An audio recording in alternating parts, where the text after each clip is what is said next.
I'm Keith Olbermann, and this is The Resistance. Follow the money. Follow, say, $100 million, as it reportedly went from Russia to Trump in 2014. Follow the money is the most famous line in political history, said by Deep Throat to Bob Woodward in All the President's Men. And of course, Deep Throat never actually said it. It does not mean it wasn't true then or now. Then it was true as we investigated a corrupt president's attempt to subvert the two-party system, but he was dumb enough to leave a paper trail of endorsed checks. Now it is true as we investigate precisely how much Russia and Donald Trump may have subverted our 2016 election exactly 6 months ago, and he and his son were perhaps dumb enough to leave a verbal record of how Russians allegedly gave them $100 million. Follow the money.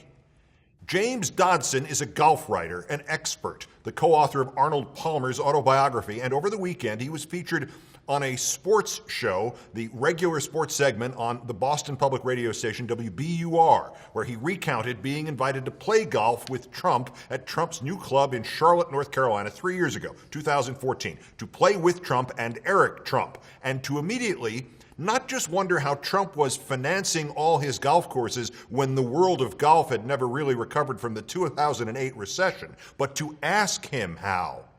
When I first met him, I asked him how he was, this is the journalist in me. I said, what are you using to pay for these courses? And he just sort of tossed off that he had access to $100 million.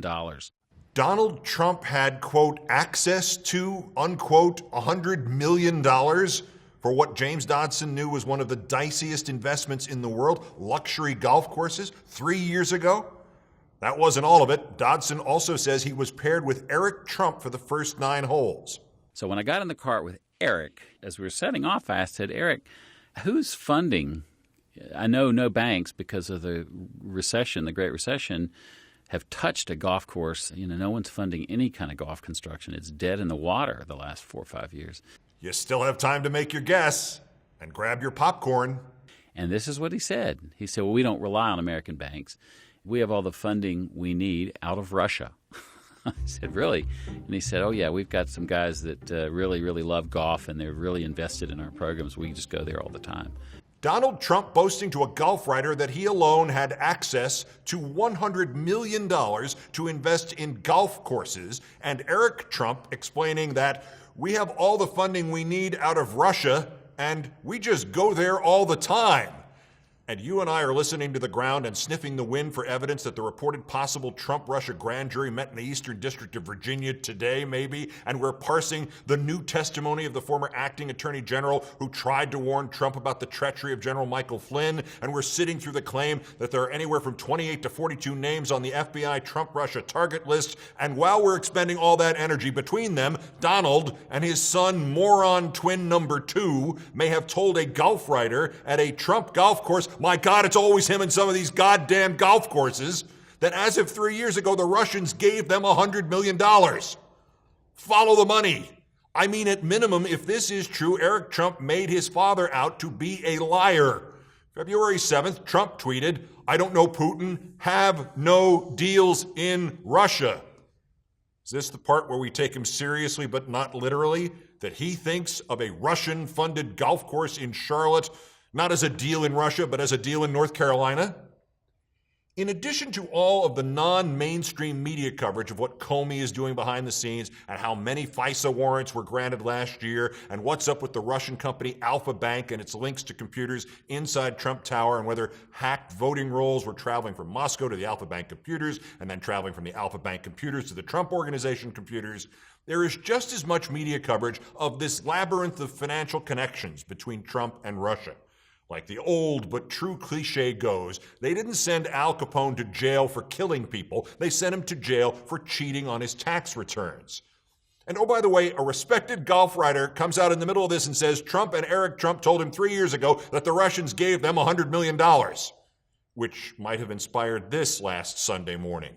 When will the fake media ask about the Dems' dealings with Russia and why the DNC wouldn't allow the FBI to check their server or investigate? On January 9th, I noted that Trump could not leave the subject of Russia alone, and I predicted that it would soon or late destroy him. A week ago, he said that the so what news about Michael Flynn getting security clearance while Obama was president had, quote, devastated everybody who was questioning Trump's ties to the Russians, quote, because you know what? That kills them. That's the end of that subject. Less than 3 days later, while attacking FBI Director Comey on Twitter, he added, the phony Trump-Russia story was an excuse used by the Democrats. He cannot leave Russia alone. It will destroy him. It is destroying him. And it will be especially delightful if it destroys him on or because of one of his goddamned golf courses. Follow the money. Yeah, Deep Throat never actually said that to Bob Woodward. Bill Goldman said it, wrote it actually. Bill Goldman wrote All the President's Men and everything else from Butch Cassidy and the Sundance Kid to the Stepford Wives to the Princess Bride. And I know him, he lives about 10 blocks from me. He's got one 12-foot-high apartment wall full of political books, and the most famous line in political history isn't in any of them because the guy who wrote it is sitting in front of all the books. But it's still true.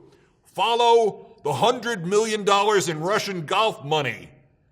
And you know what would really help Trump right now about this? If he had some way of proving that the James Dodson story wasn't true, or it was misinterpreted, or if $100 million was a drop in his golf ball bucket, or if it really was just golf money and the guys who gave it to him, weren't Putin spies, and if he didn't agree to sell out our country for $100 million in golf money. If only there was some tax record or tax data or tax return that he could release to clear his good name and stop people from connecting $100 million in Russian golf money to, treason. But alas, I guess his tax returns from 2014 are still under audit. So we have no way of ever seeing them, so he can't clear himself. So we'll just have to assume the worst, and that the $100 million is the tip of the iceberg, and if Trump doesn't do what Putin wants, Putin will take a lot more than $100 million from him. Follow the money. And one last word. Resist. Peace.